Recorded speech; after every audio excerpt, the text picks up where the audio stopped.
One key thing with complex numbers that allows us to interpret them and understand them a bit better when working with them is trying to think of them in terms of a geometric representation.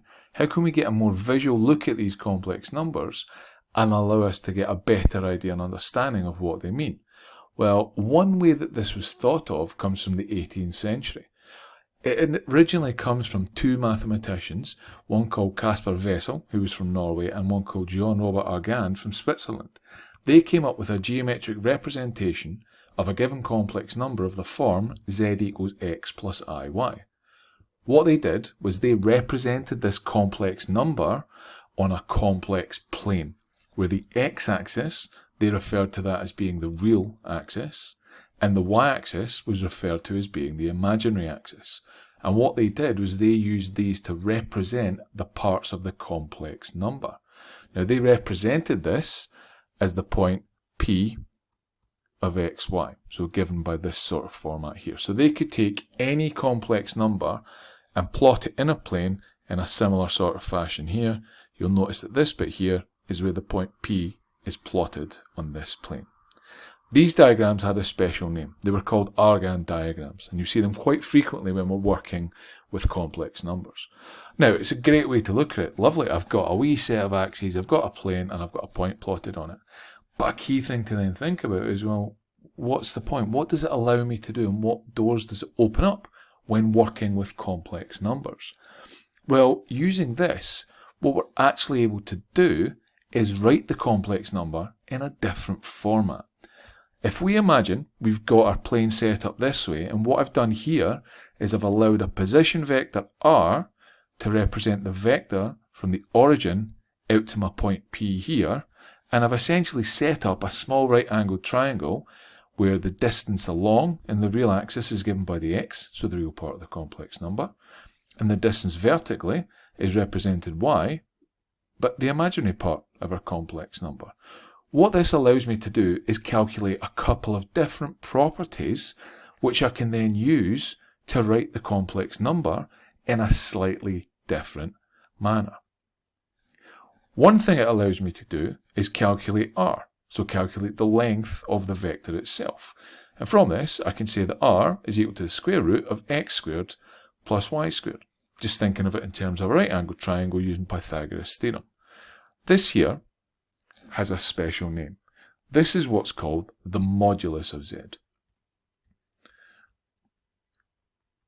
So this represents the size of that position vector there, and it's denoted quite simply as what you'd refer to normally as magnitude or modulus of z, using the lines there, and we know that it's given by square root of x squared plus y squared. Now remember, anytime I refer to x or y in this case, it comes from writing the complex number in the format z equals x plus iy. A second thing it then allows me to calculate is this angle here, what we're going to call theta. Now again, using the right-angled triangle setup we've got here, what we're able to do is say theta is equal to tan minus 1 of y over x. Now you're thinking to yourself, well, why am I going to use y and x?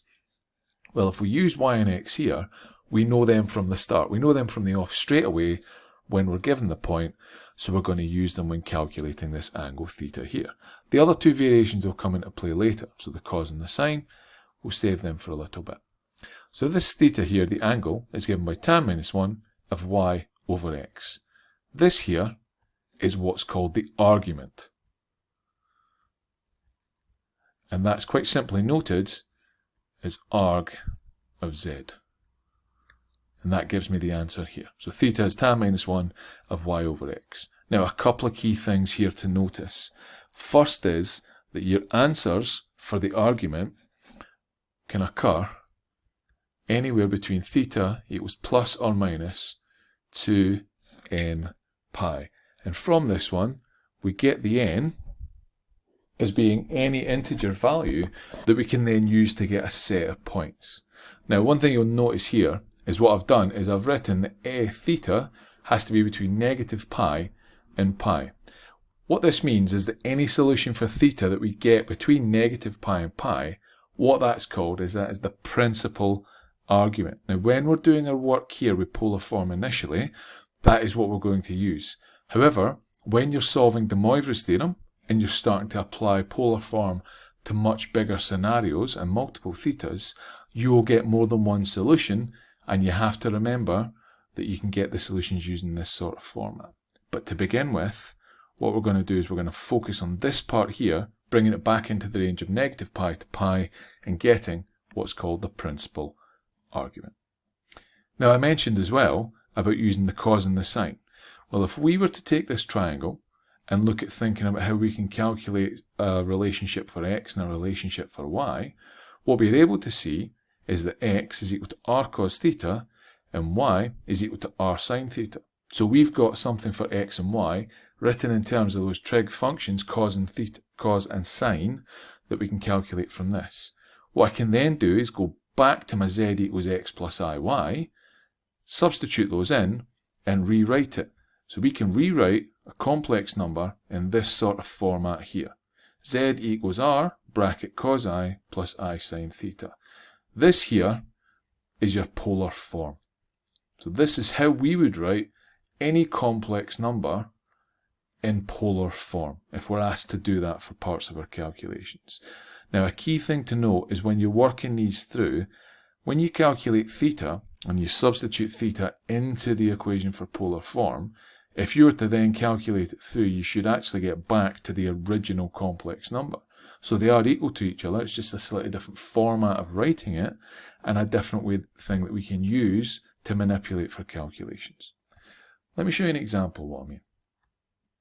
Let's imagine I give you the complex number z equals 3 plus 4i, and I want the modulus and argument of that complex number.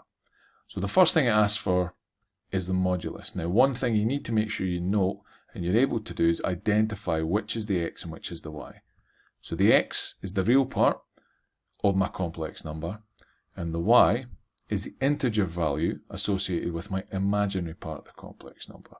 So here I know that x is 3 and y is 4. So what I can then say is, fine, the modulus of z is quite simply given by square root of 3 squared plus 4 squared. 3 squared is 9, 4 squared is 16, so it's root 25. So the modulus of z in this case, quite nicely, is 5. What I'm then able to do is calculate the argument of z. So if I calculate the argument of z, I know that that's going to be given by tan minus 1, and it's y over x. So in this case, it's going to be tan minus 1 of 4/3. Plug that into a calculator and work it through. Now, a key thing to note here is whether you stick to radians or degrees. Now, 99% of the time at this stage, when we're working with numbers and angles, we like to work in radians. If you think back to the limits I gave you, it was between negative pi and pi, so stick with radians when you're working with this. So what that then means is that my argument is given as 0.927. But what I've also got to then do is remember that I could have plus or minus the n pi. So I could have plus or minus the n pi to give me various other solutions. However, for this one here, it's in the first quadrant. Think about how it looks. So we've got our first quadrant here, because if we were to plot that point, it would be plotted here at 3, 4. So it's in your first quadrant. So if it's in this first quadrant, just take it as the given solution. So in this case, we wouldn't need to worry about the n pi. So my argument of z for this one, we just keep it as the 0.927. And that's the 3 significant figures. So calculating the modulus and argument is fairly straightforward. I could then use these if I really wanted to put it in polar form and say that z equals my r, which is my modulus, which is 5, and then it would be bracket cos theta, so cos is 0.927 plus I sine 0.927. If we worked each of those parts out, we should get back to the original number. We might get a little discrepancy because I've rounded here to 3 significant figures for my argument, but we should get bang on for it. Now that's nice. It's in the first quadrant, as we said here. But what happens if I've got negative parts of my complex number? I'm going to end up in different quadrants. So for example, if I gave you z equals negative 3 plus 4i, that would end up being in this quadrant here. Or if I had a negative y part, I would end up in one of these two quadrants here. And we want to bring our answer back to being in the principal argument range, i.e. between negative pi and pi for theta. We need to get that value. And we can think of it similarly to when we were back doing r sine of x plus theta or r cos of x plus theta, and how we manipulated it and brought our theta back into the range that we wanted. So what you should always do is always start by evaluating tan minus 1 of the magnitude of y over x, so ignore the negatives associated with it. Then use this diagram here and the relationships in it in order to move your argument between it. So if you end up in this quadrant here, so you've got a negative x and a positive y, do pi take away whatever you got for your theta. If you end up in this quadrant here, you'll have a negative x and a negative y. You then do negative pi plus whatever you get for your theta. And then if you end up in this quadrant here, where you've got an x and a negative y, just take negative theta. And that will give you your argument that you want associated with your number in polar form. So let me show you what I mean again for that. Let's imagine I ask you to find the modulus and argument of this complex number given by z equals negative 3 take away 4i. If I were to take a diagram and plot it, I would end up with an angle giving me a point down in this quadrant here. So I wouldn't end up between negative pi and pi, which is where we want our argument to eventually be. So we're going to have to do a bit of manipulation when we calculate it. Now, calculating the modulus is still the same set of steps. Modulus of z is still square root of x squared plus y squared, so negative 3 squared plus negative 4 squared, because the negatives cancel when we square a number. So it would be negative 3 squared, which is 9, plus negative 4 squared, which is 16. Again, square root of 25. So my modulus of z is 5 again in this case. What we then want to do is find the argument of it. So we want to find the argument of z.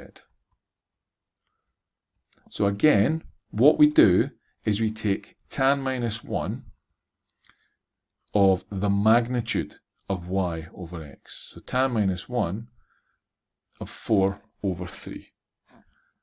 What we then get for that one is we get the 0.927 again. Now looking at the diagram, we've got a negative x and a negative y, so we're going to end up in this quadrant down here. It's going to be in the third quadrant.